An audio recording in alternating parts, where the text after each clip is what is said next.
Hello there guys, it's me, Roth, here today, and today I'm going to be showing you one of my favorite Minecraft inventions. This is the 3-block wide Minecraft drawbridge. As you can see, you hit the button, the drawbridge pops open, and you can get across the lava or the water, depending on which block you use, of course, without any problem. And then you just hit the button on the other side, and it goes down. Now you may be thinking, oh come on, Roth, this thing has to use a ton of redstone, and it's nothing I could ever do. Well, actually, we're going to go through this step by step, and while it looks complicated, it's actually quite simple, and we'll go through it step by step, and it'll be really easy for you guys to follow along. So, let's get to it. Alright guys, so the first step here is to make yourself a pit. So I just went ahead and world edited a big pit into the ground. It doesn't need to be nearly this big, don't let it scare you. I just like to do this so I have plenty of room, and I can show you guys every step in the simplest way possible. So this build will not be compact. Feel free, if you know a bit more redstone, to compact it yourself. So the first step here is determine where the piston needs to go and where your water or lava level will be. So I like to go one block below the surface, and you can do this just as like a natural river where, you know, a liquid goes to the lowest point. So then I like to go one block below, just so there's an outer rim, as you can see, just like this. And then I like to go, and then you need to have the actual block that the piston is under. So this will pretend the stone brick right here is the liquid. So then when the piston is extended, the stone brick will be at the same level as the lava, forming the bridge. But when it's not extended, it needs to pull the block down, so then the lava and stuff is over it, just like that. Alright? So I'm going to go ahead and lay out the bridge, and I'll be back in a minute. Alright guys, so I just went ahead and I laid out the basic setup, and feel free to copy it. So I just used 2, 3, 4, 5, 6, 7 pistons. You can use any number. Just keep in mind that you might have to use repeaters if you go above 13, I believe. And then go ahead and put your blocks above it, and then I like to put blocks below it, and you won't see the ones below, but I like to use stone brick just because it looks nicer, and for this step it doesn't matter. I will be using wool later on, just so we can follow where the redstone goes. Alright, so just go ahead and put these blocks below, and I'm going to go ahead and I'm going to put these 2 blocks on either side, and we're going to start wiring it up. Alright, I'll see you guys in a minute. Alright guys, I've just went ahead and put the 2 blocks on either side, and I'll explain this a little bit here in a little. But just go ahead and start placing some redstone repeaters, just like this, facing into the pistons, see? And then do this on the other side as well, just like so. And now place redstone all across, connecting into each repeater. Pretty simple. And it'll just wire both of those in, and that'll cover this side and this side. Alright, now it's time to move on to this bottom section here. So what we're going to do is we're going to go ahead and put down redstone torches facing into the middle pistons. Now, what this will allow us to do is control the middle pistons. However, as you can see, they're all up and the other pistons are down. So we have to go ahead and flip these redstone torches, their signal off again, by putting other redstone torches underneath. See, now they're all the same length, and these are toggled correctly, and as you can see, these are all off as well. So the next step is to go ahead and put some redstone repeaters facing these blocks. So go ahead and place 1, 2, 3, 4, 5, 6, 7 repeaters in, and then go ahead and place some blocks behind as well, just like this. Pretty simple so far. Alright, we'll do the next step in just a moment. Alright guys, so the next step is to just wire all of these together. It's pretty simple. Just take some redstone and extend it, and then just slowly start moving these together to a central point. So I'm going to be back in a moment, and I'll see you guys then.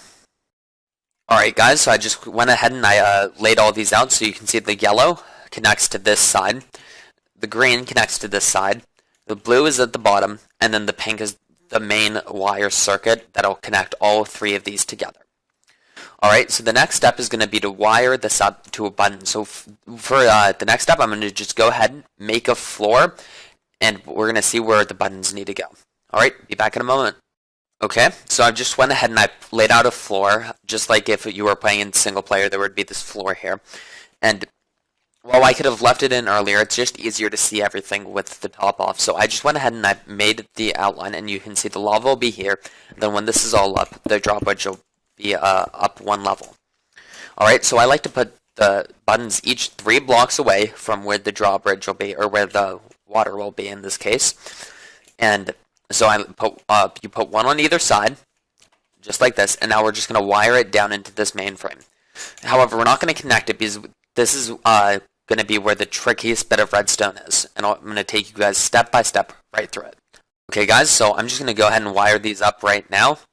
So I'm going to take this block right here, I put a button on it, and as you can see, you press the button and it'll activate this redstone below it, and then just go ahead and wire it down just like so until you reach the same level as the pink. So just go ahead, wire it up, and then the only tricky thing about this is we have to wire it like this and have it run to the other button as well. So I'm just wiring it across like this all the way to this other button where it's going to be the same thing, redstone, and then it's going to connect to a block below it, then another block, then all the way back to this main circuit. And you might have to include a repeater along about right here, so the signal will make it all the way to this point. Alright, so now what you have to do is you have to take this, put another block here, and I like to put a repeater just in case, you can make this bigger, and I like to have a full signal going into the T flip-flop that we're going to make. Alright, so I'll see you guys in a moment. Okay guys, so the next step is fairly easy. All you have to do is place a block here, follow it in with a repeater just like this, and now we're going to make the T flip-flop. It's pretty simple, just follow along and you will be able to recreate it pretty easily. So all you have to do is have up 2 blocks, which one of these blocks has the repeater going straight into it, and then on either side you have redstone torches. Okay, the next step is to go ahead and place down 1 piston, a redstone block, and then on the other side facing into the block is the other sticky piston. Okay, so now the only step left is to put 2 of these on top, and then just take the wire out of one side and continue it all the way back into the main piston circuit. You will have to include 1 more redstone repeater as the signal will not reach. You might have to include 2 if you make this a bit farther away. Alright, so now as you can see, if I press the button, it'll activate them, put them down. If I hit the button again, it'll bring it back up. And you'll also notice that if I come to this side, since we have it all wired up, it'll put them down. Now I'm just going to go ahead and put this up. These ones aren't firing, which is just because, as you can see, these aren't here, so you can do just what I did before, or I'm going to show you how to extend it, even if you want to make a longer machine. So all you have to do is place a repeater here, and a repeater here. Keep in mind that this will add a delay to your machine, which can be positive or negative depending on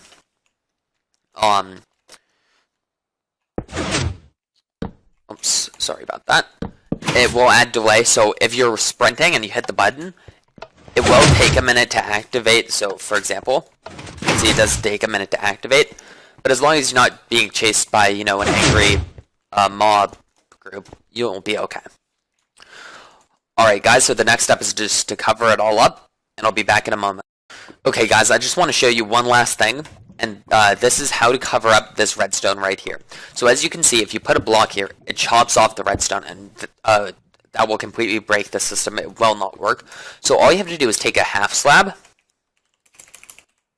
there we go, and go ahead and put it over just like this, and that'll cover this up, and it'll also not break the circuit. So as you can see, it works, and it'll activate these, run across, hit this one, it'll push it back down. Go ahead and add your lava or water or whatever you're going to use. I like lava just for the effect, but water works just as well. Make sure that you also have every block filled in, because you don't want any water or lava destroying your redstone. So as you can see, it works perfectly, 100% of the time. The metal has a slightly longer delay, but you can fix that and make it go at the same time, or even you can make the pistons activate on different ones just by adding delay to each repeater. So I'm just going to go ahead and demonstrate that for you guys, just like this. And as you can see, some of them will go down first, and then if you hit it again, some of them will come back up first. And you can make really cool designs where one way it'll run across, and you'll be able to like run across as pistons are getting pushed up in front of you. Just mess with the delay if you have a bit more experience. Otherwise, you can just leave it like this. Alright, thank you guys so much for watching. Please leave a like on the video and subscribe if you really enjoyed it and this helped you. Alright, thank you guys for watching, and I'll see you in the next episode.